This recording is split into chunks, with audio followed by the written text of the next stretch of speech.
விவசாயிகள்லாம் வந்து விவசாயத்தில் லாபம் இல்லை அப்படின்னு சொல்லி கிடக்குறோம், இயற்கை விவசாயம் நஷ்டம்னு பேசிக்கிட்டு ஆனால் நாம் வந்து இயற்கையில் எவ்வளோ விஷயம் இருக்குது.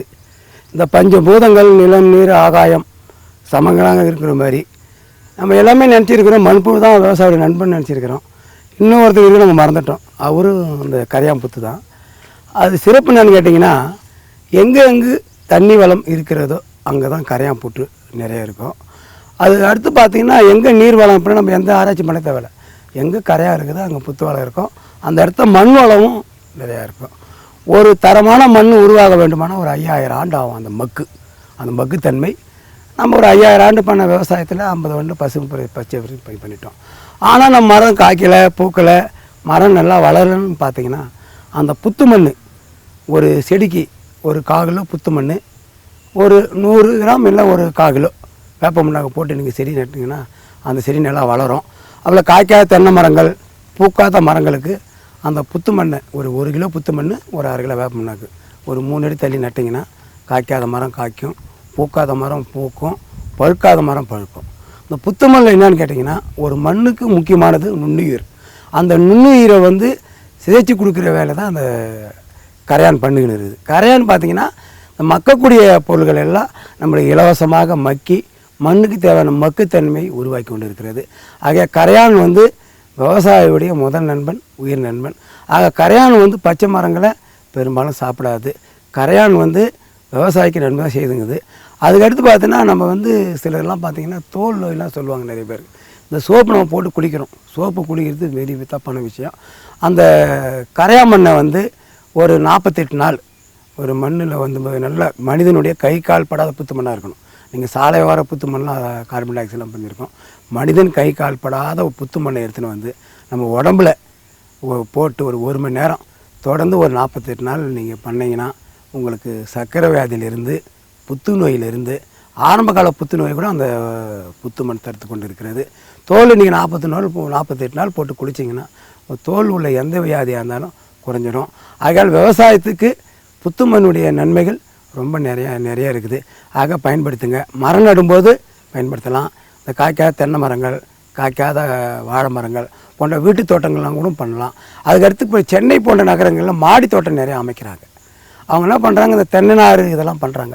அந்த தென்னை நார் கழிவோட ஒரு 1/4 கிலோ புற்று மண் போடும்போது, புற்று மண் கேட்டிங்கன்னா அது வெயிட் அதிகமாக இருக்காது, ரொம்ப வெயிட் கம்மியாக இருக்கும்.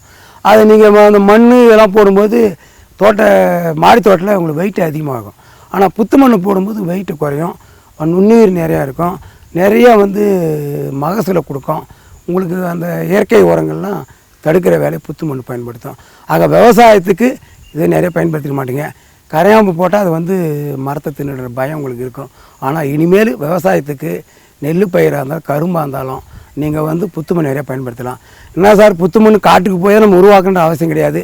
பழைய வெங்காய கோணி, பனைமட்டை போன்றவையில் ஏதாவது ஒரு பக்கம் காஞ்சி போன எது போட்டாலும் நீங்கள் போட்டிங்கன்னா அதை மக்கி அதை புத்து மண்ணாக பயன்படும். ஒரு ஏக்கர் நிலத்துக்கு ஒரு 40 கிலோ புத்து மண் தான் நல்லா பலன் தரும்.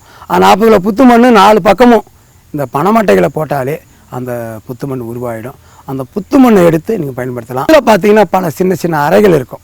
அதில் புற்றுச்சோறுன்னு ஒன்று இருக்கும். அந்த புற்றுச்சோறை நீங்கள் அப்படியே காய வச்சு இதை ஒரு பவுடராக்கி ஒரு 48 நாள் நீங்கள் சாப்பிட்டீங்கன்னா புத்துநோய் யாருக்கும் வராது. பார்த்திங்கன்னா ரொம்ப அழகாக இருக்கும். அந்த கரையானுடைய முக்கியமான பணியில் அந்த புத்துச்சோறுன்றது நம்ம இமயமலை மாரி இருக்கும். அந்த கரையானுடைய இது பெரிய யானை கட்டி இடித்தா கூட அதை இடிக்க முடியாது. மழையில் கூட வந்து நம்ம இது பண்ணியிருக்கிறோம். சில கோயிலில் வந்து புற்று மண்ணை வந்து நம்ம உடம்புக்கு மருந்தாக கொடுத்துருக்குறோம். அதனால் புற்று மண் என்பது விவசாயினுடைய ஒரு முக்கியமான அங்கம். ஆகையால் இனிமேல் நீங்கள் வந்து கரையான் புற்றை நீங்கள் முடிந்த அளவு நிலங்கள் இருந்தால் அதை அழிக்காதீங்க. அங்கே காஞ்சி போன மரத்துண்டுகளை போட்டுடுங்க. பச்சை மரங்கள் மீது கட்டாயம் எந்த மரத்துலையும் கரையான்கள் சாப்பிடுவது கிடையாது.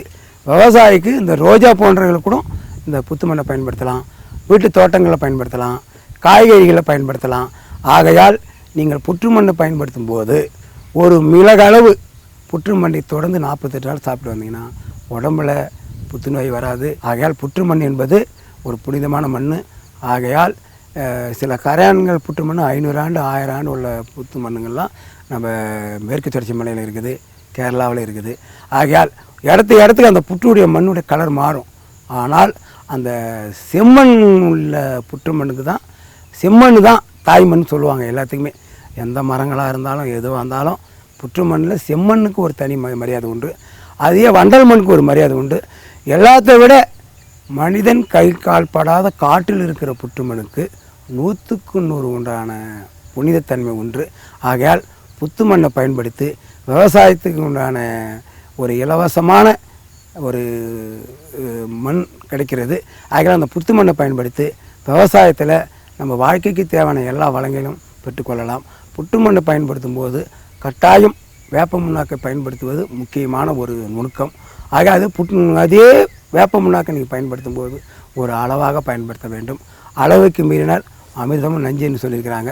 எதுவுமே தெரிஞ்ச பழக்கம் உள்ளவரோடு கலந்து இந்த புற்று மண்ணை தொட்டியில் வைத்தாலும், மாடி தோட்டமாக இருந்தாலும், வீட்டு தோட்டமாக இருந்தாலும், காய்கறியாக இருந்தாலும், மூலிகையாக இருந்தாலும் எல்லாத்துக்கும் மூலப்பொருளாக இந்த புற்று மண்ணை பயன்படுத்தலாம். பிறந்த குழந்தைகளுக்கு கூட ஒரு 50 கிராம் புற்று மண்ணை போட்டு கூட பண்ணால் நோய் எதிர்ப்பு உருவாகும். ஆகையால் நீங்கள் பயன்பட வேண்டிய அவசியம் இல்லை. நம்ம முன்னோர்கள், ஆதிவாசிகள், நம் மக்கள் எல்லாமே இந்த களிமண் புற்று மண்ணை போட்டு தான் நோய் நொடி இல்லாமல் 100 ஆண்டு 120 ஆண்டு வாழ்ந்து கொண்டு இருக்கிறோம்.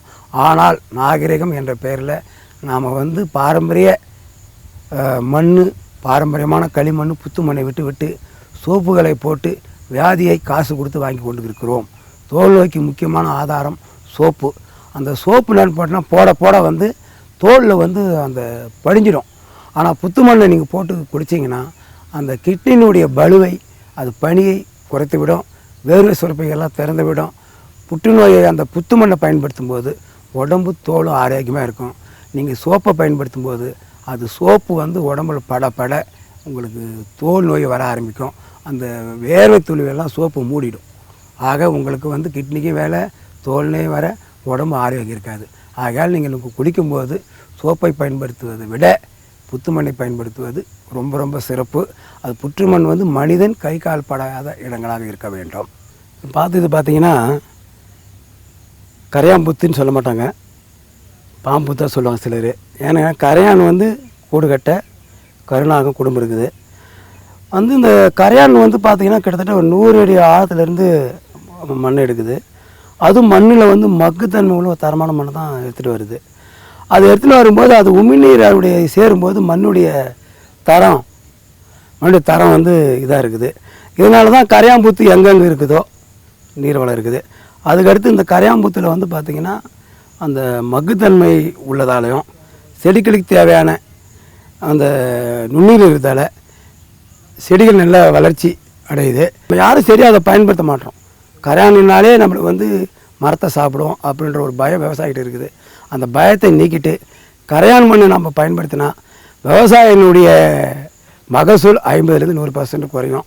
விவசாயத்தினுடைய அந்த உரச்செலவு மற்றதெல்லாம் ஒரு 50% குறையும். கரையாம்பூத்துனா நம்ம சாமிக்கு பயன்படுத்துகிறோம். ஆனால் சாமிக்கு பயன்படுத்த புத்துக்களை விட்டு சும்மா நிலங்களில் நிறைய புத்து மண் இருக்கும். அந்த புத்து மண்ணை நீங்கள் பயன்படுத்தினீங்கன்னா விவசாயத்தில் ஒரு வளம் பெறலாம். அந்த புத்து நான் கேட்டிங்கன்னா நுண்ணுயிர் பெருக்கம் மண்ணுக்கு நுண்ணுயிர் வேணும். நுண்ணுயிர் பெருக்கம் பெறும்போது மண் வளமாக உருவாக்கப்படும் போது மண்புழு உரம் நிறைய உருவாக்கப்படுகிறது. அப்போ மண்புழுவும் தேவை, நுண்ணுயிர் தேவை. அப்போ அந்த புத்து மண்ணுடைய வேலை நுண்ணுயிர் பெருக்கத்தை உருவாக்குவதாக மண்ணில் மக்குத்தன்மை உருவாக்கப்படுகிறது. இதனால் விவசாயத்தில் நல்ல மகசூல் கிடைக்குது, நல்ல லாபம் கிடைக்குது. விவசாயிகள் புத்து மண்ணை பயன்படுத்தி வாழ்க்கையில் முன்னேறுமாறு கேட்டுக்கொண்டு விடைபெறுகிறேன். நன்றி, வணக்கம்.